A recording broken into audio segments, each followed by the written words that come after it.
कर्ज is aesthetically beautiful, lighting amazing. ये तो मैं ऊपर की बातें सारी बता रहा हूँ, अंदर की बात मैं अब धीरे धीरे आना शुरू होऊंगा ना नीचे। पहले मैंने कहा ओवरऑल जो एक वर्ल्ड उन्होंने तैयार किया हुआ है उसका लाइटिंग बहुत अच्छी है।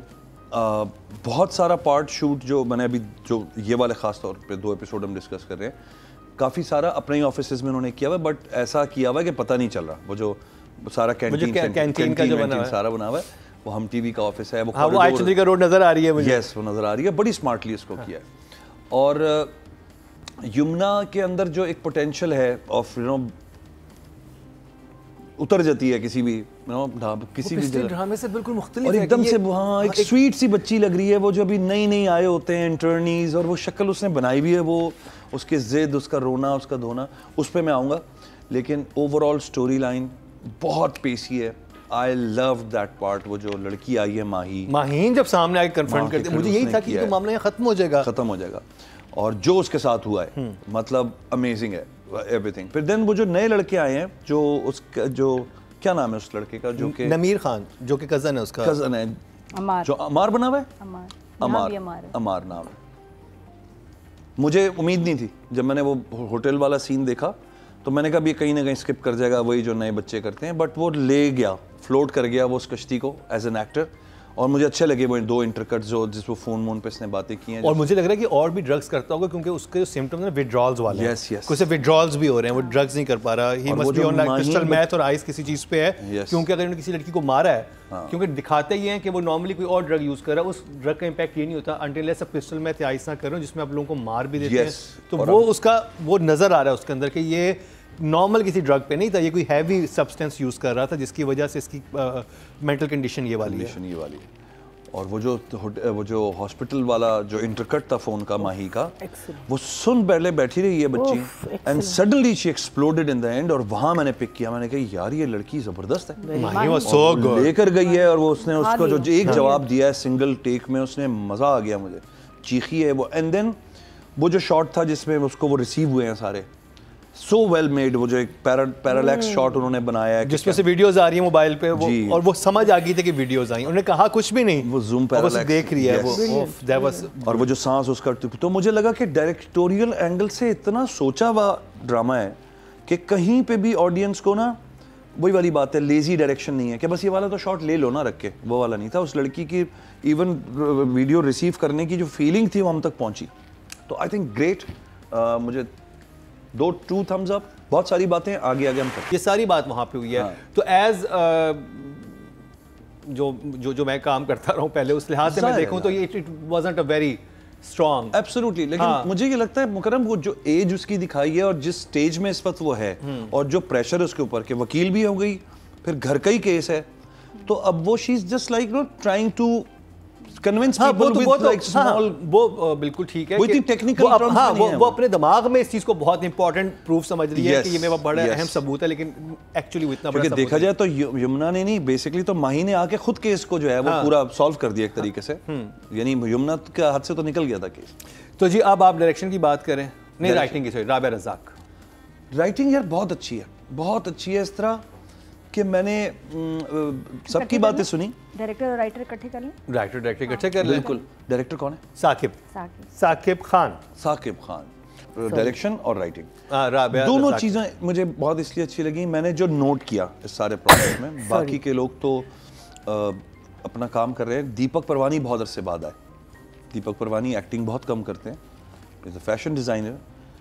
उन्होंने किए कुछ हम टीवी के बहुत मज़े के, बट दिस टाइम मुझे अच्छे लगे। मतलब मुझे लगा कि यार वो जो ताया अब्बू वाली बात है ना, एक भरम, एक होता है ना कि ताया अब्बू आ गए भाई, लंबे चौड़े, पीछे हाथ बंधे हुए, और बनियान का सीन भी देखिए। अच्छा जी, बड़ा जबरदस्त बनियान में उन्होंने तो बड़ा भाई एक्यूरेट। और जिस सीन में उन्होंने ला के बिठाया यमुना जैदी को और वहाँ बातें हुई हैं, मुझे लगा बहुत स्मार्टली डायरेक्टर ने, प्रोड्यूसर ने चीज़ को। और मरीना जी ने भी बड़ी अभी बात कही इन्होंने, तो मैंने रियलाइज किया कि वाकई वो आउटडोर्स नहीं है, एंड यू स्टिल कोर्ट के कुछ सीन्स हैं जिसमें आउटडोर, लेकिन नॉट रियली, वो भी कॉरिडोर जो, वो तो नॉर्मल है ना, वो तो हम गाड़ी में भी करते हैं, पार्क भी करते हैं। So those, but actually it's basically to those locations. Yes, you're right. It's brilliant. Sakina सम्मो वगैरह, मतलब मुझे लगता है वो जो सिलेक्शन ऑफ एक्टर्स हैं, एक तो पहला तो इस बात पे thumbs up to the director कि जो सिलेक्शन उन्होंने किया है ना भाई, कमाल है। कोई बंदा मुझे मिसफिट नहीं लगा। मुझे वो जो माही लड़की है, मैं उसका नाम नहीं पता, but she was so good. Even जो दोस्त बनी हुई है इनकी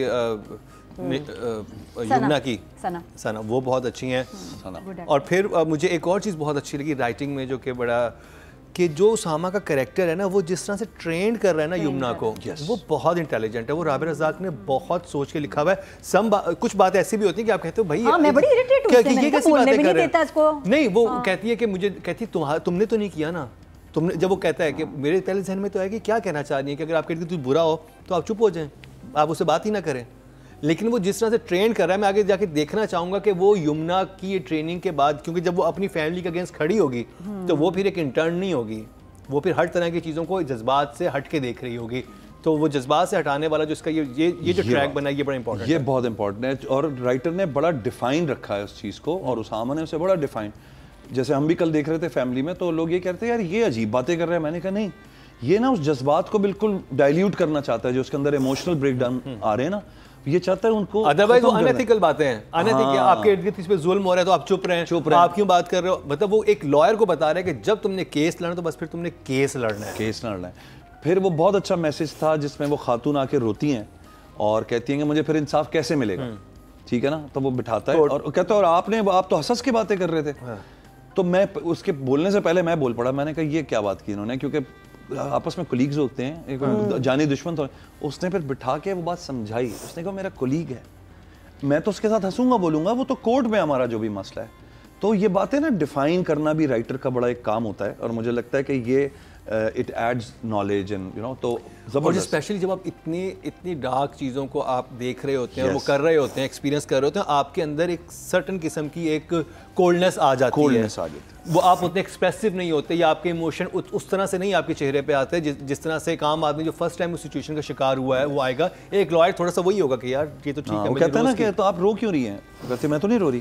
कहता है ऐसा मुझे तो हमेशा लगता है आप रो रही हैं, मतलब आप कंप्लेनिंग है। तो stop being complaining and have a plan. तो I love the way he has वो डिसिप्लिन्ड वकील और ट्रेन किस तरह कर रहा है। तो मुझे लगता है राइटर और डायरेक्टर के तीनों का, एक्चुअली एक्टर का भी कमाल है। तो भैया मैं तो 9 दूंगा दोनों, राइटर को भी और डायरेक्टर। हाँ 9 जगह पे। और उसके पास I think that's a fault of script, क्योंकि जेंटलमैन की स्क्रिप्ट में बहुत फ्लॉस थे।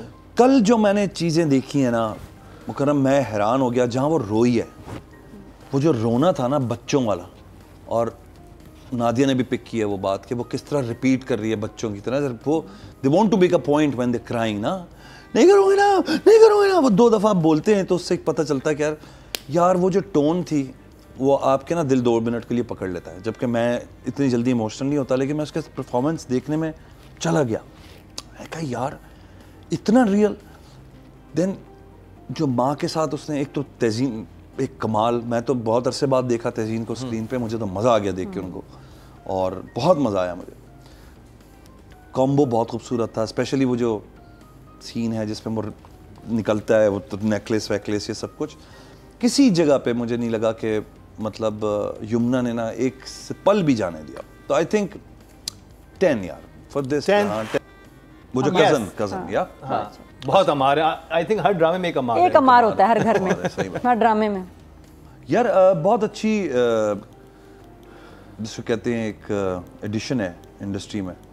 मुझे अच्छी बात ये लग रही है कि ये इस तरह के लड़के आ रहे हैं, तो इन लड़कों से ना हमारा थोड़ा सा, not to, I shouldn't be saying this, but Turkish एक ना जो कास्ट में आप देखते हो ना टर्किश ड्रामा है, उनमें इस तरह के लड़के बॉयज़ नज़र आते हैं हमें, मज़े के बाल उनके करली शर्ली हुए हुए और ये वो वो जो एक सेट ख़ास बना हुआ है हमारा कटिंग बालों की, वो उन चीज़ों से निकल के हमें अच्छे परफॉर्मर्स इस तरफ नज़र आ रहे हैं। तो वो बड़ा ग्रीक सी शक्ल है उसकी, टर्किश सी, और मुझे अच्छी लगी। बस मुझे हमेशा मैं दुआ ये करता हूँ यार ये जो गुड लुकिंग बॉयज़ हैं ये किसी तरह परफॉर्म अच्छा कर लें, अपनी गुड लुक्स को पीछे छोड़ के परफॉर्मेंस की तरफ ध्यान दें।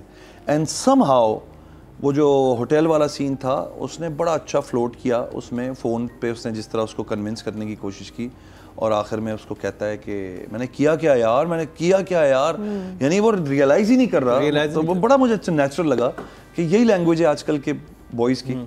तो वेरी गुड यार। और जहाँ जहाँ वो अपेयर हुआ है लड़का नमीर, मुझे लगा बिल्कुल ठीक है। और इंशाल्लाह मैं ये कह सकता हूँ कि साल 2 साल में 2-4 ड्रामे से और मिल गए बॉय को, तो ये अपने पक्की जगह पे खड़ा हुआ होगा जिस तरह बाकी के लड़के अब हमारे होपफुली। यस। नंबर 8